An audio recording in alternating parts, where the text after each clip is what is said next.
ഡൽഹിയിൽ വിദ്യാഭ്യാസ മന്ത്രാലയത്തിന്റെ പരിസരത്ത് നിരോധനാജ്ഞ പ്രഖ്യാപിച്ചിരിക്കുകയാണ്. നീറ്റ് പരീക്ഷ റദ്ദാക്കിയ നടപടിക്കെതിരെ പ്രതിഷേധ സാധ്യത കണക്കിലെടുത്താണ് ഈ നടപടി. PR അരവിന്ദ് കൂടി ഡൽഹിയിൽ നിന്ന് ചേരുന്നു. അതിന്റെ കൂടുതൽ വിവരങ്ങളുമായി. അരവിന്ദ്, പ്രതിപക്ഷ സംഘടനകളെല്ലാം തന്നെ വലിയ പ്രതിഷേധം ആഹ്വാനം ചെയ്തിട്ടുണ്ട്. ആ രീതിയിൽ സംഘടനകളുടെ ഒക്കെ തന്നെ പ്രകടനങ്ങൾ നടക്കാൻ സാധ്യതയുണ്ട്. അതുകൊണ്ട് തന്നെ നിരോധനാജ്ഞ ആ മേഖലയിൽ അവിടെ ഏർപ്പെടുത്തിയിട്ടുമുണ്ട്. നിലവിലെ സാഹചര്യം എന്താണ്? അവിടെ എത്രമാത്രം സുരക്ഷയുണ്ട്?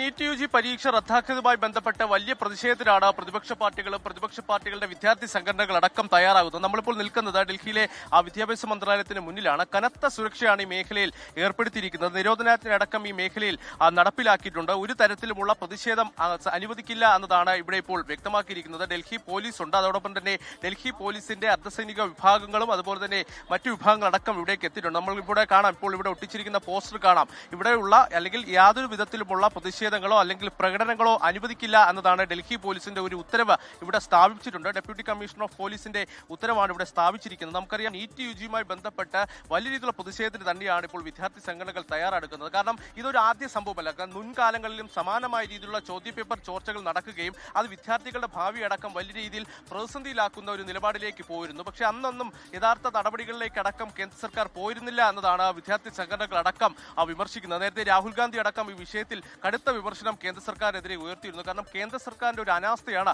ഇത്തരം ഒരു ചോദ്യപേപ്പർ ചോർച്ചയ്ക്ക് കാരണമെന്ന് രാഹുൽ ഗാന്ധി ചൂണ്ടിക്കാണിച്ചിരുന്നു. ഒരു വിദ്യാഭ്യാസം എന്തിനാണ് എന്ന ചോദ്യമാണ് രാഹുൽ ഗാന്ധി അടക്കം ഉയർത്തിയിരിക്കുന്നത്. നേരത്തെ NSUI ഇവിടെ ശക്തമായ പ്രതിഷേധം നടത്തിയിരുന്നു. അല്പസമയത്തിനകം തന്നെ SFI കൂടി ഒരു പ്രതിഷേധ രംഗത്തേക്ക് കടന്നു വരാൻ പോകുന്നു എന്നതാണ് നിലവിൽ വ്യക്തമാക്കിയിരിക്കുന്നത്. എന്തായാലും രാജ്യവ്യാപകമായി വലിയ രീതിയിലുള്ള പ്രതിഷേധം ഉയർത്തുമെന്ന് തന്നെ വിദ്യാർത്ഥി സംഘടനകൾ വ്യക്തമാക്കിയിട്ടുണ്ട്. അതിന്റെ തുടക്കമായാണ് ഡൽഹിയിൽ വിദ്യാഭ്യാസ മന്ത്രാലയത്തിന് മുന്നിൽ ശക്തമായ പ്രതിഷേധങ്ങൾക്ക് തുടരുക. അവിടെ ഇപ്പോൾ വിദ്യാഭ്യാസ മന്ത്രാലയ പരിസരത്താണ് നിരോധനാജ്ഞ ഏർപ്പെടുത്തിയിരിക്കുന്നത്. വലിയ പ്രതിഷേധം ഉണ്ടാകുമെന്ന സാധ്യത കണക്കിലെടുത്താണ് ഇപ്പോൾ അവിടെ വലിയ സുരക്ഷ ഒരുക്കിയിരിക്കുന്നത്.